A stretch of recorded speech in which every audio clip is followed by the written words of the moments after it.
ಯೇಸುವಿನ ನಾಮದಲ್ಲಿ ನಿಮ್ಮೆಲ್ಲರನ್ನು ನಾನು ವಂದಿಸ್ತೇನೆ. ಮತ್ತೊಂದು ಸಂಚಿಕೆ, ಇದೊಂದು ವಿಶೇಷವಾದಂಥ ಸಂಚಿಕೆ. ನಾನು ಸ್ಪಿರಿಟ್ ಆಫ್ ಟ್ರೂತ್ ಅನ್ನುವಂತಹ ಒಂದು ಭಾಗ ಲಾಸ್ಟ್ ಮಾಡಿದ್ದೆ.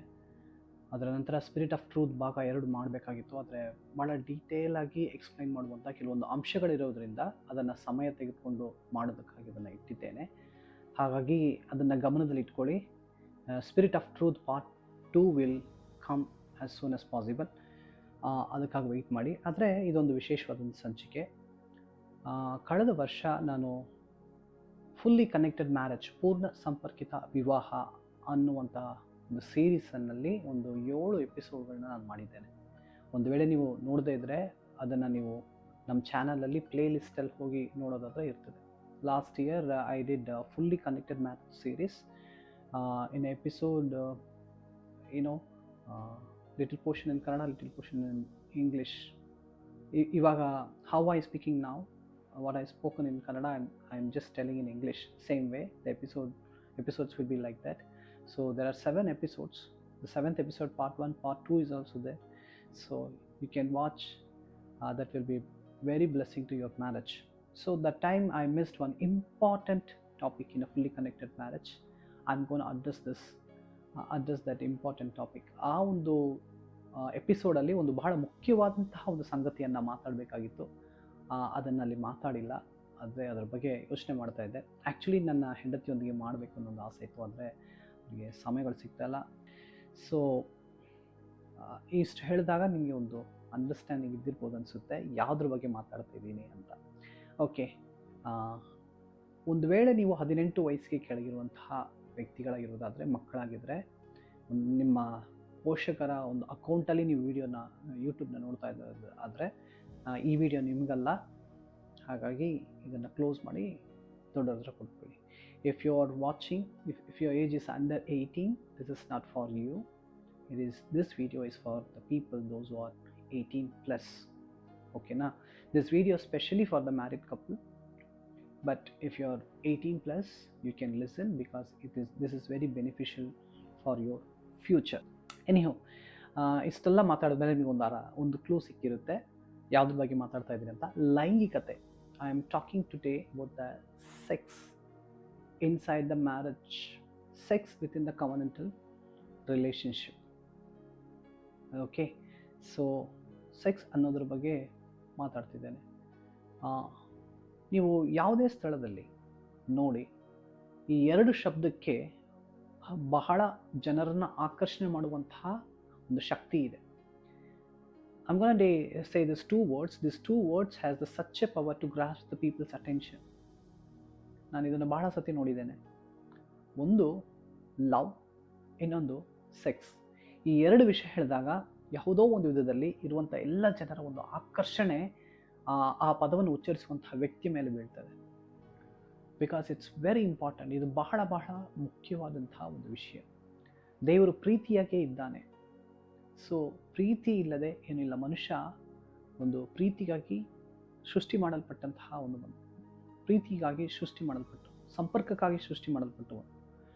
ಸೊ ನಮ್ಮ ಪಠ್ಯಪುಸ್ತಕದಲ್ಲಿ ಹೀಗೆ ಬರೀತಾರೆ, man is a social animal, he can leave alone ಅಂತೆಲ್ಲ ಹೇಳ್ತಾರೆ.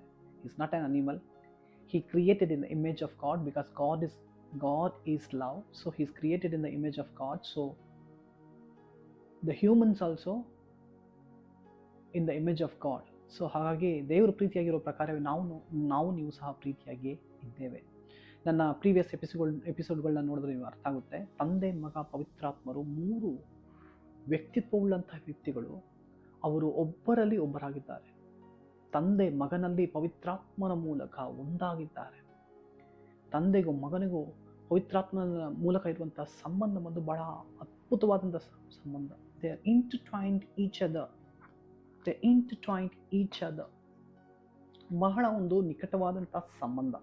ಇವರನ್ನು ಬೇರ್ಪಡಿಸಲಿಕ್ಕೆ ಸಾಧ್ಯವಿಲ್ಲ. ಹಾಗಾಗಿ ದೇವರು ಒಂದು, ಗಾಡ್ ಇಸ್ ಒನ್ ಅಂತ ಹೇಳಿದಾಗ ಬಹಳ ಜನಕ್ಕೆ ಬಹಳ ಕನ್ಫ್ಯೂಷನ್ ಏನಂದರೆ, ತಂದೆ ಯಾರು, ಮಗ ಯಾರು, ಇವರಿಬ್ಬರು ಒಂದೇನಾ, ಇಲ್ಲ 3 ಜನನಾ, ಅಥವಾ 3 ಜನ ಹತ್ರ 3 ದೇವರ, ಆ ರೀತಿ ಅಂತ ಕನ್ಫ್ಯೂಷನ್ಸ್ ಇದೆ. ಇದ್ರ ಬಗ್ಗೆ ಐ ವಾಸ್ ವಾಚಿಂಗ್ ಒಂದು ವಿಡಿಯೋ. ಒಂದು ವ್ಯಕ್ತಿ ವಿಡಿಯೋ ಮಾಡ್ತಾಯಿದ್ರು ಟ್ರಿನಿಟಿ ಬಗ್ಗೆ ಮಾತಾಡೋದಕ್ಕೆ. ಹೇಳಿದ್ರು 3 ಏಕತ್ವ ಉಳ್ಳಂತಹ ಒಂದೇ ದೇವರು ಅಂತ ಹೇಳಿದಾಗ ಭಾಳ ಜನ ಕಮೆಂಟ್ಸ್ ಅಗೇನ್ಸ್ಟ್ ಆಗಿ ಕಮೆಂಟ್ಸ್ ಮಾಡಿದರು. ತಲೆ ಕೆಟ್ಟೋಗಿದೆ ನಮಗೆ, ತಪ್ಪಾದಂಥ ಉಪದೇಶ, ಅದು ಇದು ಅಂತ ಬಹಳ ತಪ್ಪಾಗಿ ಅವರಿಗೆ ಕಮೆಂಟ್ಸ್ನ ಬರೆದಿದ್ರು. ಅದನ್ನು ನೋಡಿದಾಗ ನನಗೆ ಬಹಳ ನೋವಾಗಿದ್ದು ಏನಂದರೆ, ಜನರಿಗೆ ತ್ರಯೇಕ ದೇವರ ಒಂದು ಅರ್ಥೈಸುವಿಕೆ ಇಲ್ಲ ಅನ್ನುವಂಥದ್ದು ಅರ್ಥ ಆಯಿತು. ದೇವರು ಒಬ್ಬನೇ ಅಂದಾಗ ಅವರು ಅಂದ್ಕೊಂಡಿರೋದು ತಂದೆ ಮಗನಾಗಿ ಮಾಂಸಧಾರಿಯಾಗಿ ಬಂದಿದ್ದಾನೆ, ಅದಾದ ಮೇಲೆ ಪರಲೋಕಕ್ಕೆ ಹೋಗಿ ಆತ್ಮನಾಗಿ ಇಲ್ಲಿ ಬಂದಿದ್ದಾನೆ ಅಂತ. ಯೇಸು ಸ್ವಾಮಿ ಯೋರ್ದಾನ್ ಹೊಳೆಯಲ್ಲಿ ದೀಕ್ಷಾ ಸ್ಥಾನವನ್ನು ತೆಗೆದುಕೊಳ್ಳುವಾಗ ಆಕಾಶವಾಣಿ ಆಗ್ತದೆ, ಈತನು ನನ್ನ ಪ್ರಿಯ ಮಗನು ಎಂಬುದಾಗಿ. ತಂದೆ ಮಾತಾಡ್ತಾರೆ, ಪಾರಿವಾಳದ ರೂಪದಲ್ಲಿ ಪರಿಶುದ್ಧಾತ್ಮನು ಇಳಿದು ಬರ್ತಿದ್ದಾನೆ. ಯೋರ್ದಾನ್ ಹೊಳೆಯಲ್ಲಿ ಯೇಸು ಕ್ರಿಸ್ತನು ನಿಂತಿದ್ದಾನೆ. ಅರ್ಥ ಆಗ್ತಾ ಇದೆಯಾ ನಿಮಗೆ? So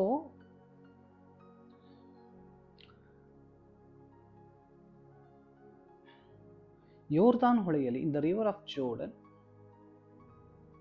Jesus is standing in the river and the Holy Spirit comes like a dove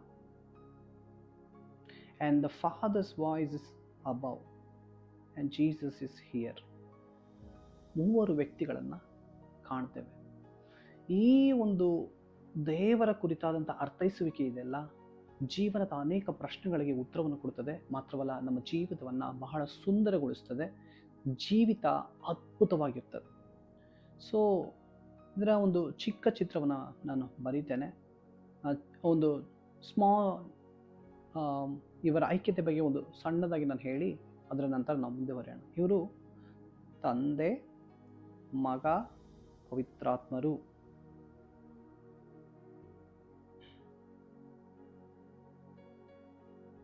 ನನ್ನ ಡ್ರಾಯಿಂಗ್ ಸ್ವಲ್ಪ ಡಿಫಿಕಲ್ಟ್ ಆಗಿರುತ್ತೆ, ನಿಮ್ಮ ಅರ್ಥೈಸುವಿಕೆ ಮಾಡ್ತಿದ್ದೇನೆ, ಓಕೆನಾ? ತಂದೆ, ಮಗ, ಪವಿತ್ರಾತ್ಮರು.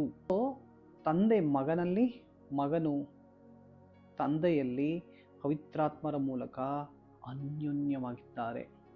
ಹಾಗಾಗಿ ಇವರನ್ನ ಪ್ರೀತಿ ಅಂತ ಹೇಳುವಂಥದ್ದು. ಎಲ್ಲೋ ಒಂದು ಕಡೆ ಒಂದು ದೇವರು ಏಕಾಂಗಿಯಾಗಿದ್ದಾರೆ ಇದ್ದು ನಾನು ಪ್ರೀತಿಯಾಗಿ ಇದ್ದೇನೆ ಅಂತ ಹೇಳಿದ್ರೆ ಅದಕ್ಕೆ ಯಾವುದೇ ರೀತಿಯಾದಂಥ ಅರ್ಥ ಇಲ್ಲ. ಒಂದು ವ್ಯಕ್ತಿ ಇದ್ದಾರೆ, ನಾನು ಪ್ರೀತಿಯಾಗಿದ್ದೇನೆ ಅಂದರೆ ಆ ಪ್ರೀತಿಯನ್ನು ಕೊಡಲು, ಆ ಪ್ರೀತಿಯನ್ನು ಸ್ವೀಕರಿಸಲು ಇನ್ನೊಂದು ವ್ಯಕ್ತಿ ಇರಬೇಕು. ಇದು ಕ್ರೈಸ್ತ ನಂಬಿಕೆಯ ತಳಹದಿ.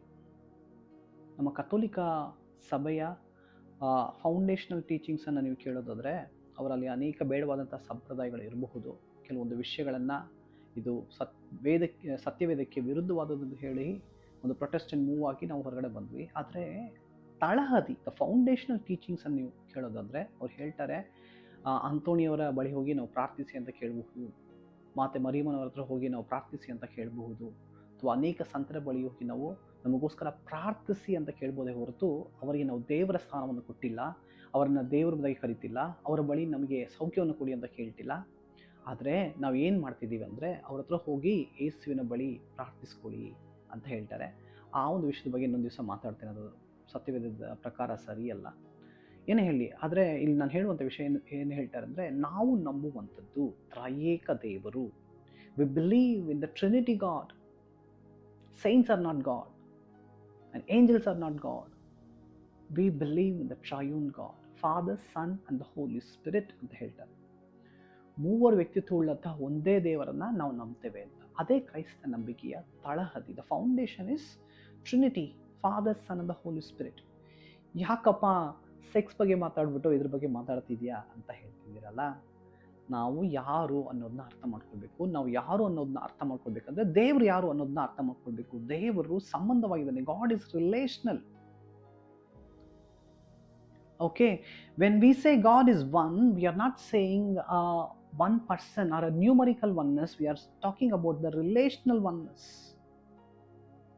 ಅರ್ಥ ಆಗ್ತಾ ಇದೆಯಾ? ನಾವು ದೇವರು ಒಬ್ಬನೇ ಅಂತ ಹೇಳುವಾಗ ನಾವು ಅಂಕಿಗಣಿತವಾದಂತಹ ಒಂದು ವಿಷಯವನ್ನು ಮಾತಾಡ್ತಿಲ್ಲ, ಬದಲಾಗಿ ಸಂಬಂಧ ರೀತಿಯಲ್ಲಿ ಸಂಬಂಧವಿಧವಾಗಿ ಆತನು ಒಂದಾಗಿದ್ದಾರೆ ಎಂಬುದಾಗಿ ಅದರ ಅರ್ಥ. ದೇವರು ಒಂದೇ ಅಂತ ಹೇಳಿದಾಗ ತಂದೆ, ಮಗ, ಪವಿತ್ರಾತ್ಮರು ಅವರು ಒಂದಾಗಿದ್ದಾರೆ. ಮೂವರು ವ್ಯಕ್ತಿತ್ವ ಉಳ್ಳುವಂತಹ ಒಂದೇ ದೇವರು ಎಂಬುದಾಗಿ ನಾವು ಹೇಳ್ತೀವಿ. ಯಾಕೆ ಇದನ್ನು ಮದುವೆಗೆ ತಂದೆ ಅಂತ ಹೇಳಿದ್ರೆ, ದೇವರು ಮೊದಲು ಮನುಷ್ಯನ ಸೃಷ್ಟಿ ಮಾಡಿದಾಗ ಆತನು ಏಕಾಂಗಿ ಇರಲಿಕ್ಕೆ ಸಾಧ್ಯವಿಲ್ಲ. ಯಾಕೆಂದರೆ ನಾವು ಸಂಬಂಧವಾಗಿದ್ದೇವೆ, ನಮ್ಮ ಸ್ವರೂಪದಲ್ಲಿ ಆತನು ಸೃಷ್ಟಿ ಮಾಡಿದ್ದೇನೆ.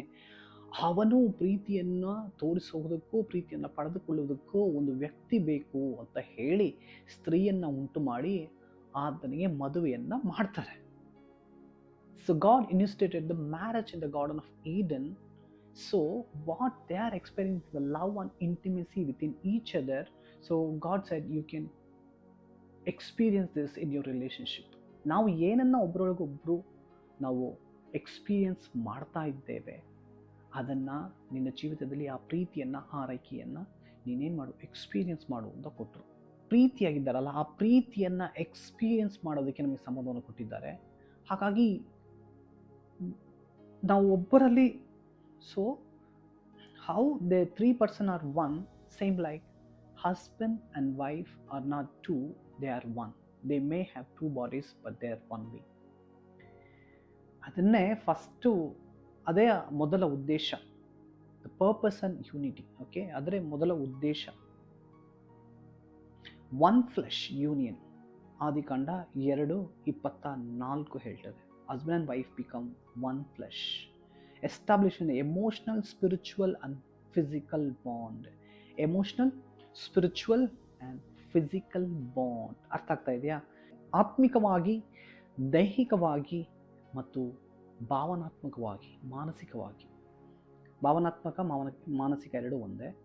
ಸೊ ಭಾವನಾತ್ಮಕವಾಗಿ, ಆತ್ಮಿಕವಾಗಿ, ಶಾರೀರಿಕವಾಗಿ ಹೊಂದುವಿಕೆಯನ್ನು ಅನುಭವಿಸುವುದಕ್ಕಾಗಿ ದೇವರು ಕೊಟ್ಟಂಥ ವಿಷಯವೇ ಸೆಕ್ಸ್ ಅನ್ನುವಂಥ ವಿಷಯ. First thing is one flesh union. ಗಂಡ ಹೆಂಡತಿ ನೀವು ಇಬ್ಬರಲ್ಲ, ನೀವು ಒಬ್ಬರೇ ಆಗಿದ್ದೀರಾ. ನೀವು ಒಬ್ಬರೇ ಅನ್ನುವಂಥದ್ದು ಅದು ಮಾನಸಿಕವಾಗಿ, ಭಾವನಾತ್ಮಕವಾಗಿ ಇರಬೇಕು, ಆತ್ಮಿಕವಾಗಿ ಇರಬೇಕು, ಮಾತ್ರವಲ್ಲ ಅದು ದೈಹಿಕವಾಗಿರಬೇಕು. First we have to be unite in the spirit. ಪ್ರಾರ್ಥನೆ, ದೇವರೊಂದಿಗೆ ಗಂಡ ಹೆಂಡತಿರು ಇಬ್ಬರು ಸಹ ದೇವರೊಂದಿಗೆ ಅವರು ಒಂದಾಗುವಾಗ spiritually they connect each other. That is the step. ಯಾವ ರೀತಿ ಅಂದರೆ, ಗಂಡ ಹೆಂಡತಿರು ದಿನ ಕೂಡಿ ಪ್ರಾರ್ಥಿಸ್ತೀರಾ, ನೀವು ಐಕ್ಯತೆಯಿಂದ ದೇವರೊಂದಿಗೆ ಕನೆಕ್ಟ್ ಆಗುವಾಗ ನೀವು ಎಮೋಷ್ನಲ್ ಆಗಿ ಕನೆಕ್ಟ್ ಆಗ್ತೀರಾ, ಭಾವನಾತ್ಮಕವಾಗಿ ಕನೆಕ್ಟ್ ಆದಾಗ ಫಿಸಿಕಲ್ ಆಗಿ ಕನೆಕ್ಟ್ ಆಗೋದು ಬಹಳ ಸುಲಭವಾಗಿ ನಡೀತದೆ. ಓಕೆ, ನಾನು ಅದ್ರ ಬಗ್ಗೆ ಮಾತಾಡ್ತೇನೆ ಇನ್ನು ಸ್ಪೆಷಲ್ ಆಗಿ. ವಿಮೆನ್ಸ್ಗೆ ಭಾವನಾತ್ಮಕವಾಗಿ ಅವರು ಶಾಂತತ್ವವಾಗಿ ಇರದೇ ಇದ್ದರೆ, ಸಂತೋಷವಾಗಿರದೇ ಇದ್ದರೆ ಅವರು ಲೈಂಗಿಕತೆಗೆ ಕನೆಕ್ಟ್ ಆಗುವಂಥದ್ದು ಬಹಳ ಕಷ್ಟವಾಗಿರ್ತದೆ. When womens are not fully comforted or feel joy or peace, they have very tough time to connect physically. So at the same time, the man is not receiving the physical affection from his wife, he cannot pour emotionally to his wife. So the first thing is you have to connect spiritually. You should both hold your hands, pray together, worship together, experience God together. You should become one in the spirit, in the help of the Holy Spirit. Then you will become one in emotional, then you will become one in physical. Second thing is celebration of joy. Songs of Solomon, ಪರಮಗೀತ. ನಾನು ಸಣ್ಣ ವಯಸ್ಸಲ್ಲಿ ಯಾಕಪ್ಪ ಈ ಪುಸ್ತಕವನ್ನು ಇಟ್ಟಿದ್ದಾರೆ ಅಂತ ನಾನು ಬಹಳ ಯೋಚನೆ ಮಾಡ್ತಾ ಇದ್ದೆ. ಎರಡು ವಿಧದಲ್ಲಿ ಇದನ್ನು ನೋಡ್ತಾರೆ. ಒಂದು ಕ್ರಿಸ್ತನು ಮೊದಲಿಂಗನಾಗಿದ್ದಾನೆ, ಸಭಾ ಮೊದಲಗಿತ್ತಿಯಾಗಿದೆ. The songs of Solomon have the two purpose. One is church is a bride and Christ is a bridegroom. So the lines is Christ is talking about the church and church is talking to Jesus. That is the one way of saying the songs of Solomon. Another way is this husband and wife using into their marriage. ಕಳೆದ ಸಾರಿ ಎಲ್ಲ travel ಮಾಡ್ತಾ ಇದ್ವಿ ಒಂದು past family ಜೊತೆ. ಅವರು sermon ಹಾಕಿದ್ರಲ್ಲಿ ಒಂದು preacher ಹೀಗೆ ಹೇಳ್ತಾ ಇದ್ರು, ಪರಮಗೀತವನ್ನು ತೆಗೆದು ಗಂಡಂದಿರ ಪೋರ್ಷನ್ ಬರಬೇಕಾದ್ರೆ ಹೆಂಡತಿಯರಿಗೆ ಓದಿದ್ರಿ, ಹೆಂಡತಿಯವರೇ ನೀವು ಗಂಡನಿಗೆ ಓದ್ರಿ, ಇಬ್ಬರು ಪರಮಗೀತವನ್ನು ತೆಗೆದು ಓದ್ರಿ, ಅದು ನಿಮಗೋಸ್ಕರನೇ ಬರೆದಿರೋದು ಅಂತ ಹೇಳ್ತಾ ಇದ್ರು. Yeah, so songs of Solomon written to understand the marital context and the sexual thing. To understand, sex is given to celebrate and experience joy in the marriage. The third thing is reflection of Christ. Very important, reflection of Christ. Ephesians 5:31-32. ಎಫೆಸದವರಿಗೆ ಬರೆದ ಪತ್ರಿಕೆ 5ನೇ ಅಧ್ಯಾಯ 31-32. Marriage and unity mirror the deep sacrificial love between Christ and the church. ಇದು ಕ್ರಿಸ್ತನು ಸಭೆ ಮೇಲೆ ಇಟ್ಟಿರುವಂಥ ಪ್ರೀತಿಯ ಒಂದು ಚಿತ್ರವಾಗಿದೆ. ಕ್ರಿಸ್ತನು ಯಾವ ರೀತಿಯಾಗಿ ತನ್ನನ್ನೇ ತಾನು ಸಭೆಗಾಗಿ ಕೊಟ್ಟನೋ ಆ ರೀತಿಯಲ್ಲಿ ಪುರುಷರು ತಮ್ಮನ್ನೇ ತಾವು ಕೊಟ್ಟು ತಮ್ಮ ಹೆಂಡತಿಯರನ್ನು ಪ್ರೀತಿಸಬೇಕಾಗಿದೆ. ನೋಡಿ, ಸ್ತ್ರೀಯರು ಭಾವನಾತ್ಮಕ ವ್ಯಕ್ತಿಗಳು. ಅವರಿಗೆ ಅವರನ್ನು ಪ್ರೀತಿಸಿ, ಅವರನ್ನು ಚೇಸ್ ಮಾಡಿ, ಪರ್ಸ್ಯೂ ಅಂತ ಹೇಳಿದಾಗ ಹಿಂದಟ್ಟಿ ಪ್ರೀತಿಸಬೇಕು. ಕ್ರಿಸ್ತನು ಆ ರೀತಿಯಾಗಿ ಸಭೆಯನ್ನು ಪ್ರೀತಿಸ್ತಾನೆ. He chased after us and he manifested the love. ಆತನ ತನ್ನ ಪ್ರೀತಿಯನ್ನು ಸಾಬೀತುಪಡಿಸ್ತಾನೆ ಕಲ್ವಾರಿ ಕ್ರೂಜಲ್ಲಿ. ತನ್ನ ಪ್ರಾಣವನ್ನು ಕೊಟ್ಟು ಆತನು ತೋರಿಸ್ತಾನೆ. ಆ ರೀತಿಯಾಗಿ ಸಭೆಯನ್ನು ಒಲಿಸಿಕೊಂಡನು. ಆ ರೀತಿಯಿಂದ ಪ್ರೀತಿ ನೋಡುವಾಗ ಸಭೆ ನಾವು ರಿಯಾಕ್ಟ್ ಮಾಡಿದ್ವಿ. ಆ ರೀತಿಯಾಗಿ ಪುರುಷರು we have to pursue our wife. ಅವರನ್ನು ಹಿಂದಟ್ಟಿ ಪ್ರೀತಿಸಿ ಆ ಪ್ರೀತಿಯಿಂದ ಉಳಿಸ್ಕೊಳ್ಬೇಕಾಗಿದೆ. It is the deep picture of Christ and the church. ನೋಡಿ, ನಾನು ಇಂಟ್ರೊಡಕ್ಷನಲ್ಲಿ ಇನ್ನೂ ಸ್ವಲ್ಪ ಮಾತಾಡಬೇಕಾಗಿತ್ತು. ಸೆಕ್ಸ್ ಅನ್ನುವಂಥ ವಿಷಯ ಇವತ್ತು ಸಮಾಜದಲ್ಲಿ ಇಷ್ಟೊಂದು ಪೊಲ್ಯೂಟ್ ಆಗಿದೆ. ಸೆಕ್ಸ್ ಅನ್ನುವಂಥ ಪದ ಬಳಸೋದಕ್ಕೆ ನಾವು ನಾಚಿಕೆ ಪಡ್ತೇವೆ. ಸೆಕ್ಸ್ ಅನ್ನೋದ್ರ ಬಗ್ಗೆ ಮಾತಾಡೋದಕ್ಕೆ ಭಾಳ ಒಂದು ಸಂಕೋಚ ಪಡ್ತೇವೆ. ನಾನು ಆ ರೀತಿಯಾದಂಥ ವ್ಯಕ್ತಿ. ಕಾಲೇಜ್ ಸ್ಕೂಲಲ್ಲಿ ಬೆಳಿಬೇಕಾದ್ರೆ ಯಾರಾದರೂ ಸೆಕ್ಸ್ ಬಗ್ಗೆ ಮಾತಾಡಿದ್ರೆ ಓಡೋಗ್ಬಿಡ್ತಿದ್ದೆ. Never want to hear the word about sex before the marriage. Become very difficult after I got married. But when I come to contact with some pastors, they help me to see why it is like that ಅಂತ ಹೇಳಿದಾಗ, it is the brokenness in this area. At the same time, how I brought up, ಯಾವ ರೀತಿ ಯಾವ ಸಮುದಾಯದಲ್ಲಿ ನಾನು ಬೆಳೆದೆ, ಮತ್ತು ಈ ಒಂದು ವಿಷಯದಲ್ಲಿ ನನಗಾದಂಥ ಆಘಾತಗಳ ನಿಮಿತ್ತವಾಗಿ ಈ ವಿಷಯದ ಬಗ್ಗೆ ನಾನು ಮಾತಾಡೋದಕ್ಕೆ ಭಾಳ ನಾಚಿಕೆ ಪಟ್ಕೊಂಡೆ. ನಾನು ಇನ್ನು ಮುಂದುವರಿಸುವ ಒಂದು ವಿಷಯ ಹೇಳ್ತೇನೆ. ತಂದೆ ತಾಯಿಗಳು ಸಣ್ಣ ವಯಸ್ಸಿನಿಂದ ಮಕ್ಕಳಿಗೆ ಲೈಂಗಿಕತೆ ಬಗ್ಗೆ ನೀವೇ ಹೇಳ್ಕೊಡ್ಬೇಕು. You are the first person to introduce the sex to your children. ಅದು ಹೇಗೆ ಅಂದರೆ, ವಯಸ್ಸಿಗೆ ತಕ್ಕ ಹಾಗೆ ನಮ್ಮ ದೇಹದ ಅಂಗಗಳ ಪರಿಚಯ, ನಂತರ ಸೈಂಟಿಫಿಕ್ ಆಗಿ ಅವ್ರಿಗೆ ಹೇಳ್ಕೊಡ್ಬೇಕಾದದ್ದು ಭಾಳ ಮುಖ್ಯ. ಅದು ಯಾವ ರೀತಿ ಹೇಗೆ ಅನ್ನೋದನ್ನ ತಿಳ್ಕೊಳ್ಬೇಕು, ನನ್ನ ಮಕ್ಕಳಿಗೆ ನಾನು ಹೇಳ್ಕೊಡ್ಬೇಕು ಅನ್ನೋಂಥ ಆಸಕ್ತಿ ಇದ್ದರೆ ನನಗೆ ನೀವು ಕಮೆಂಟ್ ಮಾಡಿ, ಅದರ ಬಗ್ಗೆ ಒಂದು ಸ್ಪೆಷಲ್ ಸೆಷನ್ ಮಾಡೋಣ. ಓಕೆನಾ? ಯಾಕೆ ಅಂದರೆ ಹೇಳ್ತಾರೆ, ಒಂದು ರಿಸರ್ಚರ್ಸ್ ಹೇಳ್ತಾರೆ, ನಾವು ಅವರಿಗೆ ಲ್ಯಾಂಗ್ವೇಜ್ ಕೊಡದೇ ಇರೋದ್ರಿಂದ, ಇದನ್ನು ಒಂದು ರಹಸ್ಯವಾದಂಥ ವಿಷಯ, ಇದನ್ನು ಬಹಿರಂಗ ಮಾತಾಡೋದಿಲ್ಲ, ಇದೆ ಯಾವುದೋ ಒಂದು ವಿಷಯ ಗುಪ್ತವಾಗಿರುವಂಥ ವಿಷಯ ಅಂತ ಸೀಕ್ರೆಟ್ ಆಗಿಡುವಾಗ ಅವರು ಅತ್ಯಾಚಾರಕ್ಕೆ ಒಳಗಾಗುವಾಗ ಅವರು ಬಹಳ ಸುಲಭವಾಗಿ ಅತ್ಯಾಚಾರಕ್ಕೆ ಒಳಗಾಗ್ತಾರೆ ಅನ್ನುವಂತಹ ವಿಷಯವನ್ನು ಬರೀತಾರೆ. When you are not talking as a parent, you are the first person to introduce the sex knowledge about to your children about sex.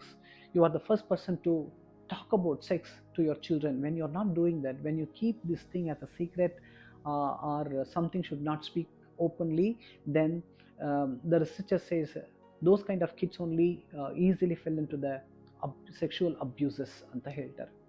They will say those kind of kids, because they don't have the language, they don't have the awareness, they may easily fall into the sexual abuse. That's what the researchers say. So you are the person who need to talk about sex to your kid. You cannot make them to sit and talk whole things one at a time. You have to talk slow, little by little, in your house, in your prayer time at home. ನಿಮ್ಮ ಪ್ರಾರ್ಥನಾ ಸಮಯಗಳಲ್ಲಿ ಸ್ವಲ್ಪವಾಗಿ ನೀವು ಅವರಿಗೆ ಹೇಳ್ಕೊಡ್ಬೇಕು. You have to teach about their physical body, organs and the parts of the body. Then you have to go slowly one by one and make them to understand scientifically and spiritually also, and they should know everything. So that is the healthy way. If you know how to do that, you can comment me. We'll have a special section. If you are one person commenting me, I can have a one-on-one conversation with you as well. Okay? ಯಾಕೆ ಅಂತ ಹೇಳುವಾಗ ಅದು ಬಹಳ ಮುಖ್ಯ. So sexual abuse ಅಂತ ಹೇಳಿದಾಗ ಎಲ್ಲೋ ಯಾರೋ ತೊಗೊಂಡೋಗಿ ರೇಪ್ ಮಾಡಿದ್ರು ಆ ರೀತಿ ಹೇಳ್ತಾ ಇಲ್ಲ. ಇವತ್ತು ನೋಡೋದಾದರೆ ಮದುವೆಗೆ ಮುಂಚೆನೇ ಅನೇಕ ಯುವಕ ಯುವತಿಯರು ಸೆಕ್ಷುವಲ್ ಆಗಿ ಎಂಗೇಜ್ ಆಗಿದ್ದಾರೆ. ಬ್ಯಾಂಗ್ಳೂರಲ್ಲಿ ನೋಡಬೇಕಾದ್ರೆ ಲಿವ್ ಇನ್ ರಿಲೇಷನ್ಶಿಪ್ ಅನ್ನೋದು 90% ಇದನ್ನು ಹೆಜ್ಜೆಸರಲ್ಲಿ ಇರಬೇಕಾದ್ರೆ ತಿರುಗಿ ನೋಡಿದ್ರೆ ಎಲ್ಲಿ ನೋಡಿದ್ರು live in relationship. So before the marriage, sex is abuse. Sex is sin and abuse. Why we are not saying no to the sex before the marriage, I'll make another episode for the youngsters. But if you teach to the kids, sex ಬಗ್ಗೆ ನೀವು ಮಕ್ಕಳಿಗೆ ಸಣ್ಣ ವಯಸ್ಸಿನ ಸ್ವಲ್ಪ ಹೇಳ್ಕೊಟ್ರೆ ಈ ರೀತಿಯಾದ ಆಘಾತಗಳು ನಡೆಯೋದು ಅದನ್ನು ನೀವು ತಡಿಬಹುದು. ಯಾಕೆ ಸರ್ ಇದೆಲ್ಲ ನಮಗೆ ಹೇಳ್ತೀವಿ, ನಾವು ಕ್ರೈಸ್ತ ಕುಟುಂಬ ಅಂತ ಹೇಳ್ಬೋದು. ಆದರೆ ನಿಮಗೆ ಗೊತ್ತಿಲ್ಲ, ಹಲವಾರು ಯಂಗ್ಸ್ಟರ್ಸ್ಗೆ ಲಿವ್ ಇನ್ ರಿಲೇಷನ್ಶಿಪ್ ರೈಟಾ ತಪ್ಪ ಅಂತಲೇ ಗೊತ್ತಿಲ್ಲ, ಸಭೆಯಲ್ಲಿ ಬೆಳೆಯುವಂಥ ಮಕ್ಕಳಿಗೆ. So we are not condemning, we are not judge them, we want to educate them, we want to give the awareness, we want to tell them, hey this is not the God's way, God is given to enjoy within the boundaries ಅಂತ ನಾವು ಹೇಳ್ಕೊಡ್ಬೇಕಾದಂತೂ ನಮ್ಮ ಕರ್ತವ್ಯ. We have to tell them, we have to educate them, we have to make, we should give the awareness, this is god given to enjoy ಅಂತ ಹೇಳಿ. ನೋಡಿ, Genesis ಫಸ್ಟ್ರಲ್ಲಿ ದೇವರು ಕೊಟ್ಟಂಥ ಮೊದಲ command, the first command when instituted the marriage, be fruitful and multiply. Genesis chapter 1 verse 24 I think so, ಹಾಗೆ ಇರ್ಬೋದು. Okay, so ಅದ್ರ ಹೇಳ್ತಾರೆ be fruitful and multiply, first command. ನಾನು ನಿನ್ನೆ ನೋಹದ ಸ್ಟೋರಿ ಓದ್ತಾ ಇದ್ದೆ, ಜಲಪ್ರಳಯ ಎಲ್ಲ ಆದಮೇಲೆ ನೋಹನ ಹೊರಗಡೆ ಕರೆದು ಹೇಳ್ತಾರೆ, be fruitful and multiply, have sex, produce babies ಅಂತ ಹೇಳ್ತಾರೆ. So it is a very important thing. When we are not know how to enjoy within the boundary line, we will destroy ourselves. Sex is a very powerful force. When we ಯಾವ ಲೈಂಗಿಕತೆಯನ್ನು ಮದುವೆ ಒಳಗೆ ಅದು constructive force ಆಗಿರ್ತದೆ, ಕಟ್ಟುವಂಥ ಶಕ್ತಿ ಆಗಿರ್ತದೆ. But outside the marriage, outside the communital relationship, ಅದು ಕೆಡುವಂತಹ ಡಿಸ್ಟ್ರಕ್ಟಿವ್ ಫೋರ್ಸ್ ಆಗಿ ಕಾರ್ಯ ಮಾಡ್ತದೆ. ಅದು ಯಾವ ರೀತಿಯಾಗಿ ಅನ್ನೋದನ್ನ ನಾನು ಇನ್ನೊಂದು ಎಪಿಸೋಡಲ್ಲಿ ಮಾತಾಡ್ತೇನೆ. ಸೊ ಗೈಡ್ಲೈನ್ಸ್ ಆ್ಯಂಡ್ ಬೌಂಡ್ರೀಸ್, ಅದ್ರ ಬಗ್ಗೆ ಮಾತಾಡೋದು. ಹಾನರ್ ಆ್ಯಂಡ್ ಪ್ಯೂರಿಟಿ, ಗೌರವ. ಹೀಬ್ರೂಸ್ 13:4, ಹಿಬ್ರಿಯರಿಗೆ ಬರೆದ ಪತ್ರಿಕೆ 13ನೇ ಅಧ್ಯಾಯ 4ನೇ ವಾಕ್ಯ ಹೇಳ್ತದೆ, marriage bed must be kept pure, held in honour. So ಯಾವುದೇ ರೀತಿಯಾದಂಥ ಕಳಂಕ ಬರದೇ ಇರುವುದಕ್ಕಾಗಿ ನೀವೇನು ಮಾಡಬೇಕು, ಮದುವೆ ಹಾಸಿಗೆನ ಪವಿತ್ರವಾಗಿ ಇಡಬೇಕು. ಯಾವ ರೀತಿ ಪವಿತ್ರವಾಗಿ ಇಡುವಂಥದ್ದು, ರೆಗ್ಯುಲರ್ ಆಗಿ ನೀವು ಲೈಂಗಿಕತೆಯಲ್ಲಿ ಪಾಲ್ಗೊಳ್ಳುವುದರ ಮೂಲಕ. ಎರಡನೇದಾಗಿ ಮ್ಯೂಚುವಲ್ ಡ್ಯೂಟಿ. 1 ಕೊರಿಂಥ 7:3-5 ನೋಡಬೇಕಾದ್ರೆ, ನಮಗೆ ನಮ್ಮ ದೇಹದ ಮೇಲೆ ಸ್ವತಃ ಅಧಿಕಾರವಿಲ್ಲ. ಗಂಡನಿಗೆ ತನ್ನ ದೇಹದ ಮೇಲೆ ಅಧಿಕಾರವಿಲ್ಲ, ಹೆಂಡತಿಗೆ ತನ್ನ ದೇಹದ ಮೇಲೆ ಅಧಿಕಾರವಿಲ್ಲ. ಗಂಡ ಹೆಂಡತಿಯನ್ನು ದೈಹಿಕವಾಗಿ ಸೇವೆ ಮಾಡಬೇಕು, ಹೆಂಡತಿ ಗಂಡನಿಗೆ ದೈಹಿಕವಾದಂಥ ಸೇವೆ ಮಾಡಬೇಕು. ಅದು ದೇವರ ಒಂದು ಹೃದಯ. ಸೊ ಅದನ್ನು ನೆಕ್ಸ್ಟ್ ಪಾಯಿಂಟಲ್ಲಿ ಹೇಳ್ತಾರೆ, ಸೆಲ್ಫ್ಲೆಸ್ನೆಸ್, ಅದರ್ ಸೆಂಟರ್ಡ್. ನೀವು ನಿಮ್ಮ ಬಗ್ಗೆ ಯೋಚನೆ ಮಾಡಿದರೆ ನಿಮ್ಮ ಗಂಡನನ್ನು ಯಾವ ರೀತಿಯಾಗಿ, ಅದೇ ರೀತಿ ಹೆಂಡತಿ ಗಂಡನಿಗೆ ಯಾವ ರೀತಿಯಾಗಿ ಅಂತ ಒಬ್ಬರಿಗೊಬ್ಬರು. You are not thinking about your self, you are thinking about other person. ಬಹಳ ಮುಖ್ಯವಾದಂಥ ವಿಷಯ ಮೊದಲನೇ ಕೊರಿಂಥಿಯಲ್ಲಿ ಪೌಲ ಹೇಳುವಂಥದ್ದು, ನಿಮಗೆ ಒಂದು ಫಾಸ್ಟಿಂಗ್ ಆ್ಯಂಡ್ ಪ್ರೇಯರ್ ಅನ್ನೋದಕ್ಕಾಗಿ ನೀವು ಸೆಕ್ಸ್ ಬೇಡ ಅಂತ ಹೇಳ್ತೀರಾ ಅಂದರೆ, it should be mutual consent. ಇಬ್ಬರು ಮಾತಾಡಿ ಒಂದು ಒಪ್ಪಿಗೆಗೆ ಬಂದು ನೀವೇನು ಮಾಡಬೇಕು, ವಿತ್ ಹೋಲ್ಡ್ ಮಾಡಬೇಕು. C, with holding sex is withholding love. It's a cruel punishment given to your partner. ವಿಶೇಷವಾಗಿ ಸ್ತ್ರೀಯರಿಗೆ ಈ ಸೆಕ್ಷುವಲ್ ಕನೆಕ್ಟ್ ಆಗುವಂಥದ್ದು ಬಹಳ ಕಷ್ಟ. ಸೆಕ್ಸ್ನ ಎಂಜಾಯ್ ಮಾಡ್ತಾರೆ ಅಂದರೆ ಎಂಜಾಯ್ ಮಾಡ್ತಾರೆ, ಆದರೆ ಅದು ಅವರ ನೀಡ್ ಅಲ್ಲ, ಅವರ ವಾಂಟ್. ಓಕೆನಾ? ಸೊ ಅವರು ಎಂಜಾಯ್ ಮಾಡ್ತಾರೆ, ಆದರೆ ಪುರುಷನಿಗೆ ಅದು ಅವಶ್ಯಕವಾದಂಥ ವಿಷಯ, ಅಂದರೆ ಸ್ತ್ರೀಯರಿಗೆ ಅವಶ್ಯಕವಲ್ಲದಂಥ ವಿಷಯ ಅಲ್ಲ. ನೀಡ್ ವಾಂಟನ್ನು ಹೇಗಂತ ಹೇಳುವಂಥದ್ದು. ಪುರುಷರಿಗೆ ಸೆಕ್ಸ್ ಅನ್ನುವಂಥದ್ದು ಅಗತ್ಯವಾದಂಥ ವಿಷಯ, ಸ್ತ್ರೀಯರಿಗೆ ಬೇಕಾದಂಥ ವಿಷಯ. ಪುರುಷರು ಸೈಂಟಿಫಿಕ್ ಆಗಿ ಹೇಳಬೇಕಾದ್ರೆ ದೇ ಕ್ಯಾರಿ ದ ಸೀಡ್ಸ್. ದೇವರು ಅವರಿಗೆ ವಂಶವನ್ನು ವೃದ್ಧಿ ಮಾಡುವಂತಹ ಫಲವನ್ನು ಕೊಟ್ಟಿರೋದ್ರಿಂದ ಅವ್ರು ನೋಡಿ, ಪುರುಷರು ದೇ ಆರ್ 24/7 ರೆಡಿ. ಸ್ತ್ರೀಯರು ಹಾಗಲ್ಲ, ಅವರು ಭಾವನಾತ್ಮಕವಾಗಿ ಕಂಫರ್ಟ್ ಆಗಬೇಕು, ಅನೇಕ ವಿಷಯಗಳಿದೆ. ಅದರಲ್ಲೂ ಮಂತಲ್ಲಿ ಅವರಿಗೆ ಸೈಕಲ್ಸ್ ಇದೆ. ಆದರೆ ಪುರುಷರು ಯಾವಾಗಲೂ ರೆಡಿಯಾಗಿರ್ತಾರೆ. ವೈಫ್ ಕೆಲ್ಸಕ್ಕೆ ಹೋಗಿ ಬಂದರೆ ಟಯರ್ಡ್ ಆಗಿರ್ತಾರೆ, ಅವರಿಗೆ ಕಷ್ಟ. ಆದರೆ ಪುರುಷರು ಬಹಳ ಕಷ್ಟಪಟ್ಟು ಕೆಲಸ ಬಂದ್ರೂ ವೈಫ್ ರೆಡಿ ಅಂದರೆ ಇವರು ರೆಡಿಯಾಗಿರ್ತಾರೆ. So that's how God designed. So when wife withhold the sex from her husband, it is a punishment to the husband, a cruel punishment. ಯಾವ ರೀತಿ ಹಸ್ಬೆಂಡ್ಸ್ ವೈಫ್ನ ಪನಿಷ್ ಮಾಡ್ತೀರಾ? ಮಾತಾಡದೇ ಇದ್ದಾಗ, when you are not communicate, you are withholding the love to your wife. ನೀವು ಅವರೊಂದಿಗೆ ಸಂಭಾಷಣೆ ನಡೆಸ್ತಾ ಇದ್ದಾಗ ನೀವು ಅವರಿಗೆ ಕೊಡುವಂಥ ಶಿಕ್ಷೆ, ಯಾಕೆಂದರೆ ನೀವು ಪ್ರೀತಿಯನ್ನು ತಡೆ ಹಿಡಿತೀರಿ. So that's how it's work. So ಹೇಳ್ತಾರೆ, ಉಪವಾಸ ಮತ್ತು ಪ್ರಾರ್ಥನೆ ಅನ್ನುವಂಥ ವಿಷಯಕ್ಕಾಗಿ ಮಾತ್ರ ನೀವು ಒಬ್ಬರಿಗೊಬ್ಬರು ಮಾತಾಡಿಕೊಂಡು ಒಂದು ಕೆಲವು ದಿವಸಕ್ಕೆ ಮಾತ್ರ ಸೆಕ್ಸ್ ಇಲ್ಲದೇ ಇರಬೇಕು. ಅದರ ನಂತರ ನೀವು ಬೇಗನೆ ಕೂಡ್ಕೊಳ್ಬೇಕು ಅಂತ ಪೌಲನು ಬರೀತಾರೆ. ಅಂದರೆ, ಅಪ್ಪ ದೇವರೇ, ಸೈತಾನನ ತಂತ್ರಗಳಿಂದ ನನ್ನ ಕುಟುಂಬವನ್ನು ಕಾಪಾಡು ಅಂತ ಫಾಸ್ಟ್ ಮಾಡಿ ನೀವು ಪ್ರೇಯರ್ ಮಾಡ್ತಿದ್ದೀರಲ್ಲ, ಆ ಗ್ಯಾಪಲ್ಲಿ ಸೈತಾನ ಬಂದು ಹಸ್ಬೆಂಡ್ ಎತ್ಕೊಂಡು ಹೋಗ್ಬಿಡ್ತಾನೆ. ಹಾಗಾಗಿ 10 ದಿವಸ ಯಜಮಾನನೇ ನಿನಗೆ 10 ದಿವಸ ಇರೋಕ್ಕಾಗುತ್ತಾ ಅಂತ ನೀವು ಯಜಮಾನ್ರ ಹತ್ರ ಕೇಳಿ. ಅವರು ಇಲ್ಲಮ್ಮ 5 ದಿವಸದಲ್ಲಿ ರಿಟರ್ನ್ ಬಾಮ್ಮ ಅಂದರೆ 5 ದಿವಸ ಮಾತ್ರ ಫಾಸ್ಟ್ ಮಾಡಿ ಅಂತಹ ನಾನು ಹೇಳ್ತಿಲ್ಲ, ಪೌಲ ಹೇಳ್ತಿದ್ದಾರೆ. ಯಾಕೆ ಅಂದರೆ ನೀವು ಆ ಒಂದು ಮ್ಯೂಚುವಲ್ ಕನ್ಸರ್ನ್ ಇಲ್ದಿರ ದೇವರು ಭಕ್ತಿ ಅಂತ ನೀವು ಹೋಗ್ಬಿಟ್ರೆ ಆ ಗ್ಯಾಪಲ್ಲಿ ಸೈತಾನ ಬಂದು ಅವನ್ನ ತೊಗೊಂಡು ಹೋಗ್ಬಿಡ್ತಾನೆ. ಮೈನಾಗಿ ಹೇಳ್ತಾರೆ ಇದು ಅಡಲ್ಟ್ರಿ ರಿಲೇಷನ್ಶಿಪ್ಸ್ ಎಲ್ಲ ಸ್ಥಳ ಕೊಡುತ್ತೆ ಅಂತ. ಆದರೆ ನಾನು ಏನು ಹೇಳ್ತಾ ಇದ್ದೀನಿ ಅಂದರೆ, ಇವತ್ತಿಗೆ ದೇವ್ರ ಮಕ್ಕಳಾಗಿರೋ ದೇವರಲ್ಲಿ ಭಯ ಇರೋದ್ರಿಂದ ಆ ರೀತಿಯಾದಂಥ ತಪ್ಪುಗಳು ನಡೀತದೆ, ಅದು ಭಾಳ ಕಡಿಮೆ. ಆದರೆ ಮುಖ್ಯವಾಗಿ ನಡೆಯುವಂಥ ದೊಡ್ಡ ತಪ್ಪುಗಳಂದರೆ ನಾನು ಹೇಳ್ತೀನಿ ನೋಡಿ, ಪುರುಷರು ಏನು ಮಾಡ್ತಾರೆ ಅಂದರೆ just they will scroll mobile, they don't like to come to home. Mobile scroll ಮಾಡ್ತಾರೆ, ಮನೆಗೆ ಬರೋದಕ್ಕೆ ಇಷ್ಟ ಆಗೋದಿಲ್ಲ, ಕೆಲಸ ಅಂತ ಓಡ್ತಾ ಇರ್ತಾರೆ, ಫ್ರೆಂಡ್ಸ್ ಜೊತೆ ಹೊರಗಡೆ ಹೋಗ್ತಾರೆ. ಈ ರೀತಿಯಾಗಿ ಆ ಒಂದು ಉಂಟಾಗುವಂಥ ನೋವನ್ನು ಅವರು ಈ ರೀತಿಯಾಗಿ ಅವರು ಎಕ್ಸ್ಪೀರಿಯನ್ಸ್ ಮಾಡ್ತಾರೆ. They don't come to home at all. They will scroll, masturbation, pornography, ಆ ರೀತಿಯಾದಂತಹ ಬೇಡವಾದಂಥ ವಿಷಯಗಳಿಗೆ ಹೋಗ್ತಾರೆ. ಆತ್ಮಿಕವಾಗಿ ನೋಡಬೇಕಾದ್ರೆ ಪ್ರಾರ್ಥನೆ ಮಾಡುವುದಕ್ಕೆ ಪ್ರಯಾಸ ಪಡ್ತಾರೆ. They will feel difficult to pray, they will feel difficult to connect. ನಂತರ ನೋಡಬೇಕಾದ್ರೆ they feel very difficult to focus on their work. ನೋಡಿ, ಯಾವಾಗ ಹೆಂಡತಿ ಸೆಕ್ಸನ್ನು ವಿತ್ಹೋಲ್ಡ್ ಮಾಡ್ತಾಳೆ, ಎಮೋಷ್ನಲಿ ಆಗುವಂಥ ಭಾವನೆಗಳು ನಾನು ಹೇಳ್ತೇನೆ. Rejection and inadequacy, resentment and anger, loneliness and isolation, hopelessness, feeling manipulated, and uncertainty and confusion. ಯಾಕೆ ಬಹಳ ಕೋಪ ಪಡ್ತಾನೆ? ಅವನ ಅಗತ್ಯಗಳು ಪೂರಾಗಿ ಹಾಗೆ. ಮೊದಲನೇದಾಗಿ ತಿರಸ್ಕಾರವನ್ನು ಅನುಭವಿಸ್ತಾರೆ. ತಿರಸ್ಕಾರವಂಥದ್ದು ಯಾರಿಗೂ ಸಹ ಸಹಿಸಿಕೊಳ್ಳಕ್ಕಾಗದಂಥ ನೋವು. ಎರಡನೇದಾಗಿ ಕೋಪಗಳು ಬರ್ತದೆ. ಮೂರನೇದಾಗಿ ಏಕಾಂತತೆಯನ್ನು ಅನುಭವಿಸ್ತಾರೆ. ನಾಲ್ಕನೇದಾಗಿ ನಿರಾಶೆಯನ್ನು ಅನುಭವಿಸ್ತಾರೆ. ಹಾಗಾಗಿ ಈ ಮನುಷ್ಯ ಯಾವಾಗಲೂ ಇರಿಟೇಟ್ ಆಗೇ ಇರ್ತಾನೆ, ಮನೆಗೆ ಬರೋದಕ್ಕೆ ಇಷ್ಟ ಆಗೋದಿಲ್ಲ. ಈ ನೋವುಗಳೆಲ್ಲ ಇರಬೇಕಾದ್ರೆ ದೇ ವಿಲ್ ಡೂ ಬಿಂಚ್ ಈಟಿಂಗ್, ಸುಮ್ಮನೆ ತಿಂತಾ ಇರ್ತಾರೆ, ಕುಡಿಯೋರಿದ್ರೆ ಕುಡಿತಾರೆ, ಮನೆಗೆ ಬರೋಕ್ಕೆ ಇಷ್ಟಪಡೋದಿಲ್ಲ. ಫೋನೋಗ್ರಫಿ, ಮಾಸ್ಟರ್ಬೇಷನ್ಸ್, ಅನೇಕ ವಿಧವಾದಂತಹ ಪಾಪಗಳಿಗೆ ಅದು ದಾರಿ ಮಾಡಿಕೊಡ್ತದೆ. ನೋಡಿ, ಹಸ್ಬೆಂಡು ಒಂದು ದಿವಸ ಮಾತಾಡದೇ ಇದ್ದರೆ, ನಿಶ್ಶಬ್ದವಾಗಿದ್ದರೆ ನಿಮ್ಗೆ ಹೇಗಿರುತ್ತೆ? When husband become silent, he is not speaking to anything to you for 3 days, he is just coming home and eating food and going work and coming back, he is not speaking anything. How you feel? The same feeling when you withhold sex from your husband. Same, like he feels irritated, lonely, hopelessness, anger, resentment.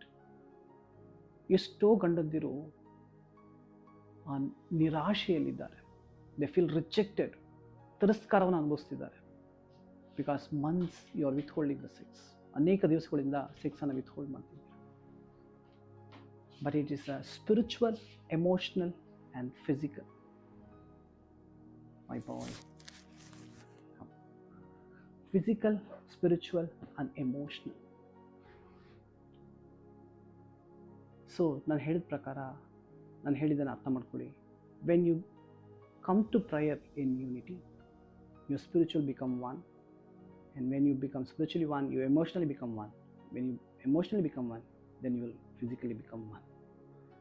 So ಆ ರೀತಿಯಾಗಿ ಆರೋಗ್ಯಕರವಾಗಿ ನಿಮ್ಮ ಮದುವೆ ಜೀವಿತ ಬೆಳೀಲಿ ಎಂಬುದಾಗಿ ನಿಮ್ಮನ್ನು ಆಶೀರ್ವದಿಸ್ತೇನೆ. ಹಳೆ ಕಾಲದಲ್ಲಿ ಹೇಳ್ತಾ ಇದ್ರು, ಪ್ರಾರ್ಥನೆ ಇಲ್ಲದಂಥ ಕುಟುಂಬ, ಅದು ಮೇಲ್ಛಾವಣಿ ಇಲ್ಲದಂಥ ಕುಟುಂಬ ಸೈತಾನ ಹಾಳು ಮಾಡೋದಕ್ಕೆ ಎಲ್ಲ ಥರದ ಸ್ಥಳಗಳು ಇರ್ತದೆ ಅಂತ. ಅದೇ ರೀತಿಯಾಗಿ ನಾನು ಹೇಳ್ತಿದ್ದೇನೆ, sexless marriage is open door to the enemy. ಲೈಂಗಿಕತೆ ಇಲ್ಲದಂತಹ ಮದುವೆಯ ಜೀವಿತದಲ್ಲಿ ತೆರೆದ ಬಾಗಿಲು ಸೈತಾನನಿಗೆ ಎಲ್ಲ ವಿಧವಾದಂತಹ ವಿಷಯಗಳನ್ನು ಒಳಗೆ ತರುವುದಕ್ಕಾಗಿ. ಇದರ ಬಗ್ಗೆ ಇನ್ನೊಂದು ಎಪಿಸೋಡ್ನ ನಾನು ಮಾತಾಡ್ತೇನೆ, ಡೀಟೇಲಾಗಿ ಮಾತಾಡ್ತೇನೆ. ಅದರ ನಂತರ ಯೌವನಸ್ಥರಿಗೆ ಕೆಲವೊಂದು ವಿಷಯಗಳನ್ನ ನಾನು ಮಾತಾಡ್ತೇನೆ. ದೇವರು ನಿಮ್ಮನ್ನು ಆಶೀರ್ವದಿಸಲಿ. ಮತ್ತೊಂದು ಸಂಚಿಕೆಯಲ್ಲಿ ನಾನು ನೋಡ್ತೇನೆ. 2 ನಿಮಿಷ ನಾನು ನಿಮಗೋಸ್ಕರ ಪ್ರಾರ್ಥನೆ ಮಾಡ್ತೇನೆ. Father, in the name of Jesus, those who watching, I pray and bless them. Let them know the importance and the meaning, deep understanding about sex. Let them enjoy the intimacy God has given to their life. Let them know each other. Let them experience each other and let them connect each other. I break every every weapons of the enemy which against their intimacy, let them become one, and their prayers will not be hindered because they are one spiritually, physically, and mutually. Uh, Spiritually, physically, and emotionally. I bless them. Let the romance will thrive. Let the sex life will be rewired and refreshed in the mighty name of Jesus. Amen. ಅವಳು ಹೇಳ್ತಾನೆ, ಕೃಪೆ ನಿಮ್ಮ ಪ್ರಾರ್ಥನೆಗೆ ಅಡ್ಡಿ ಆಗದ ಹಾಗೆ ಏನು ಮಾಡಿರಿ, ಮನಸ್ತಾಪಗಳಲ್ಲಿ ಜೀವಿಸ್ರಿ. ಗಂಡ ಹೆಂಡತಿಯೊಳಗೆ ಯಾವ ರೀತಿ ಈ ಒಂದು ವಿಷಯಗಳಲ್ಲಿ ನಾವು ಗಮನವನ್ನು ಹರಿಸುವಾಗ, when husband and wife is disagreed, the grace of God will not flow. But when you are connected fully, spiritually, emotionally, and physically, everything will happen supernaturally. I pray and bless in the mighty name of Jesus. Amen.